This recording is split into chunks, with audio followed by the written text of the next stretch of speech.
नाज़रीन, यहाँ पर आपको अहम खबर से आगाह करते चलें कि PIA तैयारे हादसे का जिम्मेदार कौन है, इस पर दरख्वास्त दायर की गई थी मलीर कोर्ट में। अदालत ने दरख्वास्त पर नोटिस जारी कर दिए हैं। अदालत ने SSP ईस्ट और SHO मॉडल कॉलोनी को नोटिस जारी कर दिए हैं। अदालत का कहना है कि 2 जून को अदालत में पेश होकर जवाब जमा करवाएं। आपको ये भी बताते चलें कि दरख्वास्त वफाकी वजीर वज़ीरहवाबाजी, चीफ कंट्रोलर और चेयरमैन PIA के खिलाफ दायर की गई थी।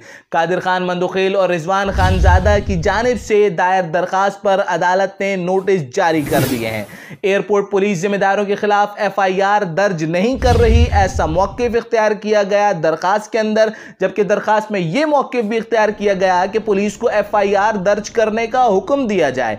एक बार फिर आपको अहम खबर से आगाह करते चलें कि PIA तैयारा हादसे का जिम्मेदार कौन है, इस मुतालिक अदालत में मलीर कोर्ट में दरख्वास्त दायर की गई थी। अदालत ने इस दरख्वास्त पर नोटिस जारी कर दिए हैं। कादरखान मन्दोखील एडवोकेट ने कहा है दरख्वास्त के अंदर के मामलात को मशकूक बनाया जा रहा है। एक बार फिर आपको बताते चलें कि कादरखान मन्दोखील एडवोकेट ने दरख्वास्त में मौक़िफ़ इख्तियार किया गया कि मामलात को मशकूक बनाया जा रहा है, तमाम रिकॉर्ड डिफेंस अफसर को फराहम करने का हुक्म दिया जाए, ऐसा दरख्वास्त के अंदर मौक़िफ़ इख्तियार किया गया। एक बार फिर आपको बताते चलें कि इस दरख्वास्त में कहा गया हादसे के जिम्मेदार वफाकी वज़ीरहवाबाजी, चीफ कंट्रोलर और चेयरमैन PIA हैं। मलीर कोर्ट में दायर इस दरख्वास्त पर अदालत ने नोटिस जारी कर दिए।